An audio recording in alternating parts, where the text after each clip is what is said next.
Horizon théosophique, conférence sur le thème La voie individuelle à l'écoute des lois non écrites de la vie.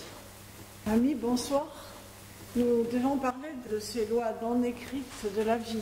Expliquer ce que c'est. C'est en fait la plus haute moralité de la conscience humaine qui fait un choix délibéré, en toute liberté, par rapport à tout ce qu'elle connaît de faits karmiques de la vie et des enchaînements des choses, et qui va lancer une nouvelle attitude par laquelle il va paraître que cet individu s'oppose au courant normal de la pensée, aux restrictions qui sont dues à des lois écrites et qui sont imposées à tout le monde, donc forcément, dans certains cas, d'une façon injuste. C'est aussi la religion qui est sectaire et qui impose ses idées. Ce sont toutes ces situations que l'homme peut connaître dans sa vie et auxquelles, à un moment donné, il s'oppose. Alors cette opposition peut prendre des formes différentes. Celle qui est assez connue et qui est la plus ancienne à laquelle nous puissions nous référer, et qui est un mythe fondateur de la pensée humaine, c'est le cas de Prométhée.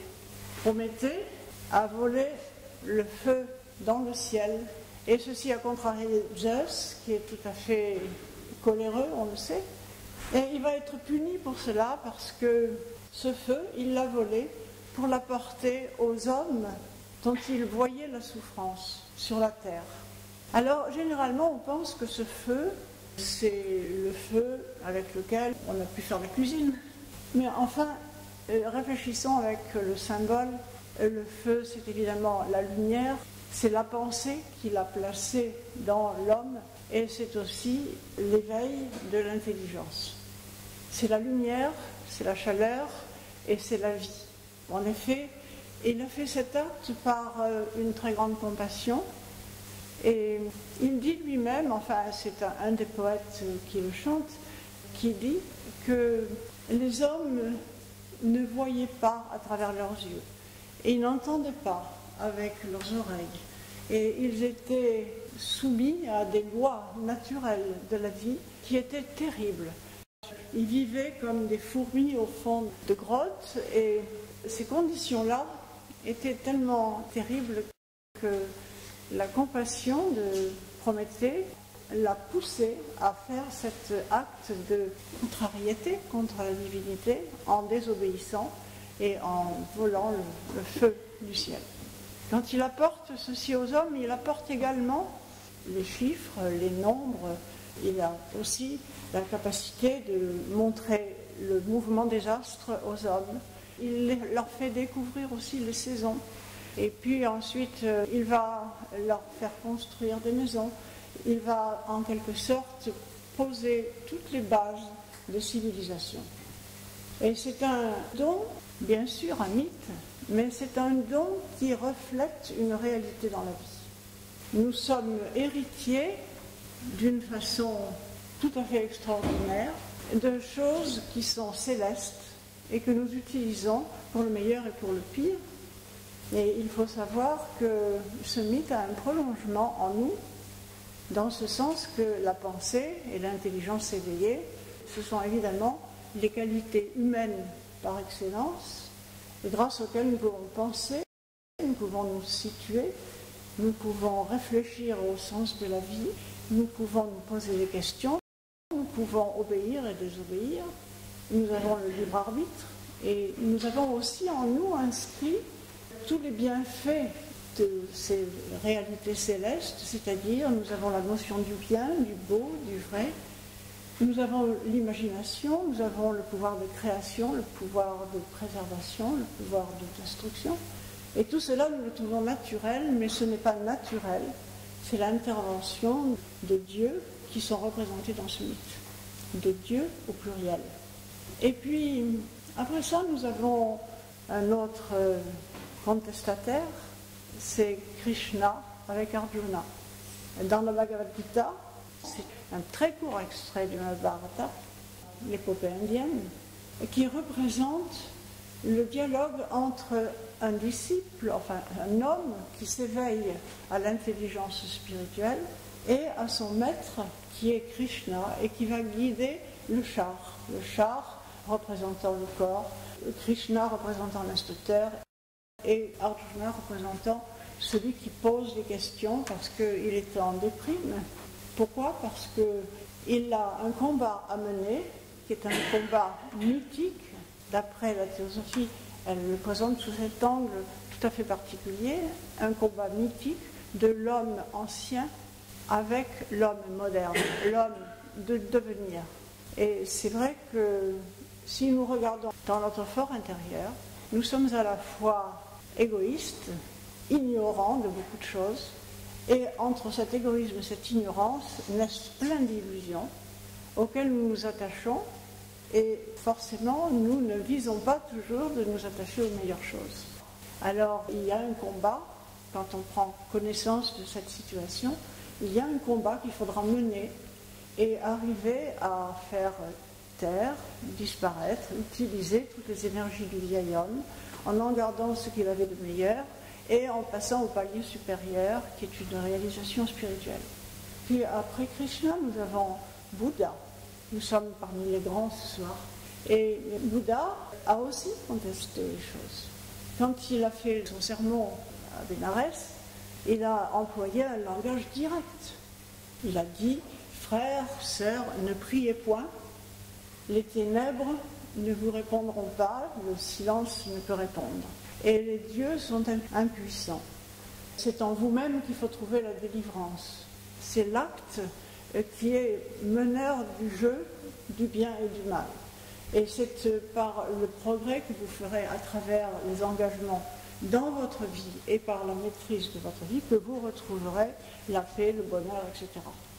Ça, c'était contraire à ce qu'on enseignait aux foules, parce qu'elles étaient dans l'ignorance de la loi et parce que, évidemment, toutes les castes qui pouvaient vivre grâce à ça dépendait de ces foules qui n'étaient pas instruites. Et lui parlait à ces gens-là. Donc c'est aussi une contestation très forte. C'est un rappel de cette grande spiritualité. Ensuite, nous avons Jésus. Alors Jésus aussi est un contestataire. Parce qu'il va dire, on vous a enseigné la loi du talion. Eh bien moi je vous dis, aimez-vous les uns les autres, ne résistez pas au mal, et aimez vos ennemis. Et puis, une autre contestation, c'est quand il entre dans le temple et chasse ceux qui étaient là, qui occupaient la place, et qu'il appelle des marchands autrement. Et c'était un sacrilège de faire une chose pareille dans le temple. Ensuite, il va faire un miracle un jour de Shabbat. Et ça, c'était interdit par la loi. Mais là où il est le plus contestataire, c'est quand il va dire à ceux qui l'intéresse, à ses disciples qu'il veut essayer de former, quand il leur explique ce qu'est la vraie prière. Il dit, ne faites pas comme les hypocrites qui vont dans les temples, etc., pour se faire voir. Et si vous avez un différend avec votre frère, essayez de vous mettre d'accord, essayez de lui demander pardon, essayez de faire la paix avec lui. Et puis ensuite, enfermez-vous dans votre cabinet secret, et là, dans le silence, le secret, cherchez le Père auquel vous adresserez votre prière. Non, c'est une démarche inverse par rapport à la notion de Dieu extérieur, c'est un Dieu intérieur. Alors, nous sommes là en bonne compagnie pour des exemples, mais nous avons aussi parmi les hommes des hommes qui ont été géniaux, qui ont fait un travail fantastique de déblocage de ces lois écrites. Par exemple, on peut penser quand on a cessé de faire de l'esclavage, c'était révolutionnaire, parce qu'il y avait toute une industrie qui marchait avec ça. Ensuite, quand Gandhi a libéré l'Inde, il a fait connaître cette notion de la non-violence qui est enseignée dans la Bhagavad Gita. Cette notion de non-violence qui a permis à un pays de se libérer avec un minimum de dégâts. Et puis, il y a plus près de nous, il y a l'abolition de la peine capitale. Ça a été toute une histoire, mais ça a été fait. Et puis, il y a aussi les objecteurs de conscience. On peut connaître les histoires d'objecteurs de conscience qui ont été en prison pendant 6 fois de suite 2 ans, parce que quand ils sortaient de prison, on leur disait de passer l'uniforme de l'armée. Et évidemment, ils refusaient. Et rebelote, on leur mettait en prison. Il a fallu des hommes qui aient du caractère. Il a fallu un homme qui risque de voir sa famille enlevée ou des choses comme ça pour résister et faire ce qui a permis de déclencher l'abolition. Alors, ça, ce sont des exemples vivants que nous pouvons suivre quand ils apparaissent, mais nous n'avons pas forcément l'âme d'un héros, ni l'âme d'un contestataire, comme les grands qui sont les exemples vivants de la spiritualité. Mais nous pouvons quand même nous poser des questions et nous demander si nous n'acceptons pas d'une façon beaucoup trop facile ce que l'extérieur, le monde extérieur nous impose. Et nous pourrions, si nous faisions un examen de conscience, découvrir que très souvent nous sommes lâches, nous nous laissons faire, nous ne réprimons pas ce que nous devrions redresser de justice, ce qui se passe devant nos yeux, ou bien nous ne faisons pas attention. Et même avec la religion, nous pouvons continuer à suivre des choses intéressantes, mais nous sommes finalement très marqués par l'impression de ce que les gens vont penser. Ceux qui ont connu les différences comme le divorce, par exemple, ça a été quelque chose de terrible, avant d'arriver à faire accepter le divorce. Mais ce sont des choses qui sont secondaires, mais essayons de nous poser des questions, les vraies questions. On peut se poser la question de qui suis-je ? Ensuite, se demander qu'est-ce que je vais devenir ? Alors, ça, ce sont de grandes questions. Alors, avec la connaissance théosophique, on se rend compte qu'on ne peut pas être autrement que divin, parce que tout émane, tout vient du divin. Par conséquent, on ne peut pas être en dehors de cet univers et on ne peut être que divin. Ça, c'est une constatation tout à fait élémentaire. Donc, s'il y a quelque chose, si nous sommes divins et nous avons eu cet héritage spirituel du début, nous devons avoir ce qu'il faut pour vivre comme des dieux. Mais peut-être que nous avons un peu peur de nous lancer dans cette aventure. Alors, passons à la question suivante. Alors, où vais-je ? Alors ça, c'est important. Qu'est-ce que je vais faire quand je vais mourir ? Alors là aussi, la connaissance théosophique aide beaucoup parce qu'elle va nous montrer les étapes de ce que nous sommes après la mort. Et on va s'apercevoir que la mort n'est pas du tout un truc horrible, mais que c'est quelque chose qui est la continuation intelligente de la nature qui prend soin de celui ou de celle qui s'en va de cette terre et qui va passer par des périodes qui continuent pendant un temps à vivre sur le mode personnel, mais qui petit à petit va être absorbé dans une béatitude importante et vraiment caractéristique, et ensuite se réincarner. Ah, mais se réincarner, on n'y avait pas pensé, mais la théosophie nous invite à penser à cela. Et est-ce que ça change quelque chose à notre vie de savoir que nous sommes un continuum éternel et que nous allons petit à petit éveiller ce continuum à une vie autre que celle que l'on connaît? Et est-ce que ça change quelque chose à notre vie de connaître la réincarnation par rapport à la religion? Pensons à la réincarnation. Ça veut dire que nous vivons depuis le début de cet univers et que nous sommes devenus soi conscients à un certain moment. Mais combien de religions avons-nous adoptées? Et c'est inouï. Et combien de races avons-nous traversées? Et au point de vue de la fraternité universelle et de karma, l'action et réaction, nous sommes tout un ensemble d'actions qui ont été passées à travers les expériences de la vie. Et nous sommes maintenant dans une trajectoire qui est ouverte sur la continuation de l'action. Alors c'est le moment de changer. C'est le moment de se prendre en main et de se demander qu'est-ce que la vie attend de moi. Parce que je ne suis pas seule sur Terre. il y a beaucoup de monde. Et ça veut dire que je partage énormément de choses avec les parents qui m'ont donné la vie, et puis ensuite avec la famille, les enfants, les amis. Et que ce karma individuel, finalement, ça doit être quelque part terriblement un karma plus ou moins collectif.